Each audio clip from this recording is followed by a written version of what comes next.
अपनी गाड़ियों से उतर रहे थे। सूट, टाइयां और चमकते जूते उनकी शख्सियत को नुमायां कर रहे थे। हर एक के चेहरे पर जल्दी, मुकाबले और कामयाबी की भूख साफ झलक रही थी।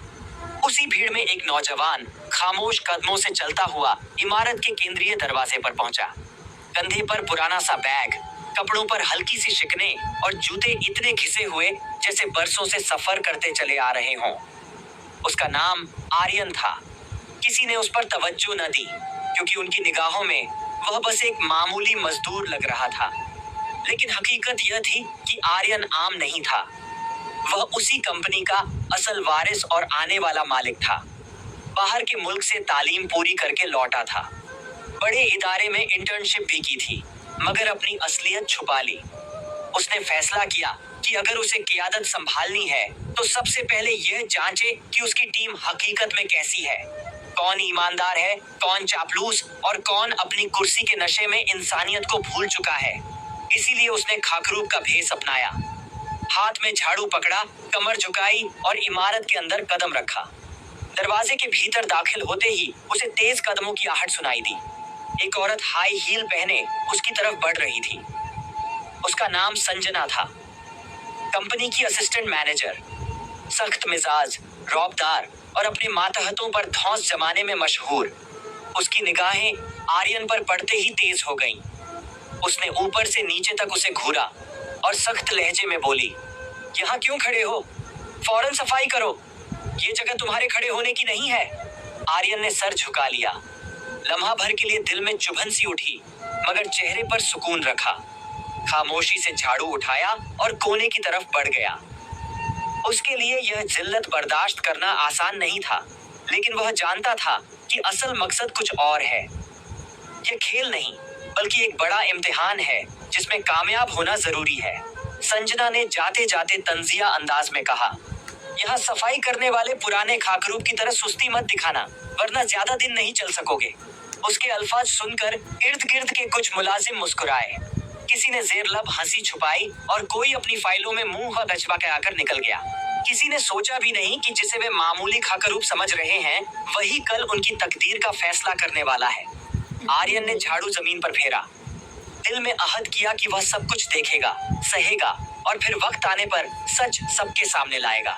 पैंट्री का माहौल हमेशा की तरह शोर और गुल से भरा हुआ था। कुछ मुलाजिम कहाके लगा रहे थे, कुछ कॉफी के मग हाथ में लिए गपशप कर रहे थे। आर्यन खामोशी से झाड़ू लिए एक कोने में सफाई में मसरूफ था। उसकी निगाहें जमीन पर थीं, लेकिन कान हर बात सुन रहे थे। अचानक एक खातून ने जोर से कहाका लगाया और इशारा करते हुए बोली, अरे देखो, नया खाकरूब बिल्कुल देहाती लग रहा है। शायद पहली बार किसी बड़ी इमारत में आया है।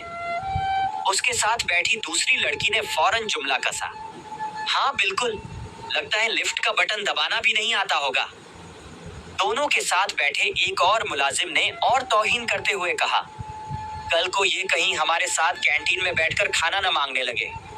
इन सब की हंसी एक साथ गूंजी। माहौल में तहकीर और तकब्बुर की बू फैल गई, लेकिन आर्यन ने सर न उठाया। उसके होंठों पर हल्की सी खामोश मुस्कान थी। दिल ही दिल में वह इन सब के चेहरे याद करता रहा। वह जानता था कि ऐसे ही लम्हात असल इम्तिहान होते हैं, जहां इंसान के किरदार का पता चलता है। वह सबकी हकीकत को जहन में नक्श कर रहा था। कुछ देर बाद सब अपने कहकों और कॉफी के कप खत्म करके पैंट्री से निकल गए।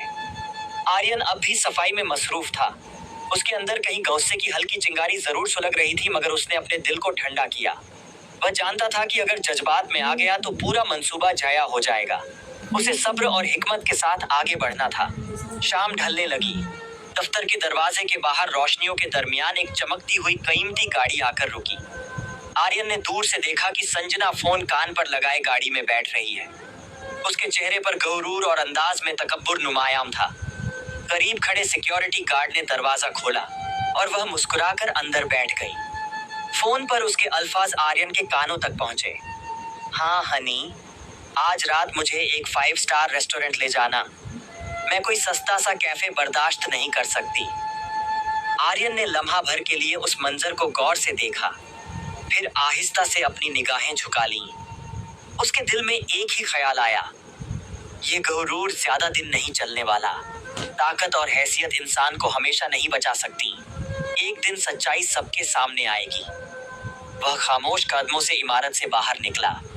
शाम की ठंडी हवा ने उसके थके जिस्म को छुआ, मगर उसकी आंखों में एक अज़्म की चमक थी। यह शुरुआत थी एक तवील खेल की, जिसमें हर झूठ, हर गुरूर और हर नाइंसाफी बेनकाब होनी थी। ये सफाई तुमने की है? फर्श अभी भी गीला है। क्या तुम चाहते हो कोई गिर जाए? तुम्हें अकल है या नहीं? आर्यन ने सर झुका लिया और खामोशी से दोबारा जमीन साफ करने लगा। इर्द गिर्द खड़े कुछ मुलाजिमों ने एक दूसरे को देखा। किसी के दिल में हमदर्दी की लहर उठी, लेकिन जबान किसी की न खुली। वे जानते थे कि संजना के सामने बोलना अपने लिए मुसीबत मोल लेने के बराबर है। सबने निगाहें चुराईं और अपने अपने काम में लग गए।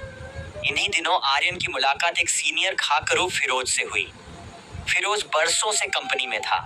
सादा सा आदमी, कम बोलने वाला, लेकिन दिल का साफ।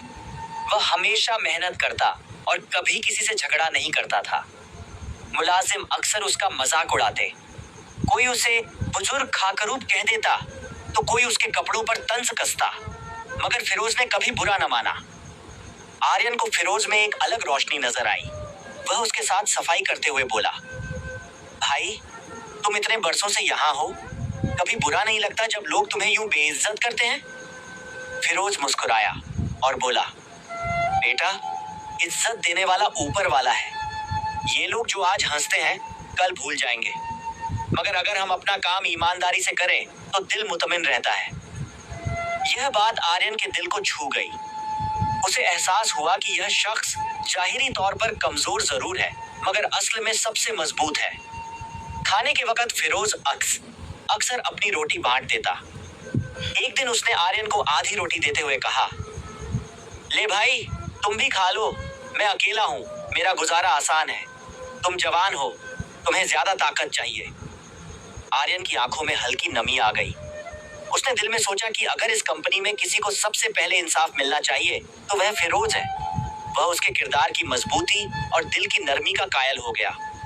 उस लम्हे आर्यन ने खुद से वादा किया कि वह एक दिन न सिर्फ फिरोज बल्कि हर उस शख्स का हक दिलाएगा जिसे यहाँ सालों से दबाया जा रहा है। मगर वह जानता था कि अभी यह वक्त नहीं। उसे और सहना होगा और सही मौके का इंतजार करना होगा। दिन गुजरते गए और आर्यन ने दफ्तर के हर कोने में होने वाली हरकतों को करीब से देखना शुरू कर दिया। एक दिन दोपहर के वक्त कंपनी की कोऑपरेटिव सोसाइटी के कमरे से खबर आई कि वहां से कुछ रकम गायब हो गई है। खबर सुनते ही दफ्तर में हलचल मच गई। सब लोग अपनी मेजों से उठकर बातें करने लगे। कोई कह रहा था कि शायद कागजात में गलती हुई है, तो कोई कह रहा था कि यह यकीनन किसी अंदरूनी मुलाजिम का काम है। अभी शोर जारी था कि संजना तेज कदमों के साथ हॉल में दाखिल हुई। उसके हाथ में कागजात थे और चेहरे पर गुस्से की लाली। उसने सबके सामने जोर से कहा, हमें सब मालूम है कि पैसे किसने चुराए हैं। यह हरकत किसी और की नहीं बल्कि फिरोज की है। फिरोज, जो उस वक्त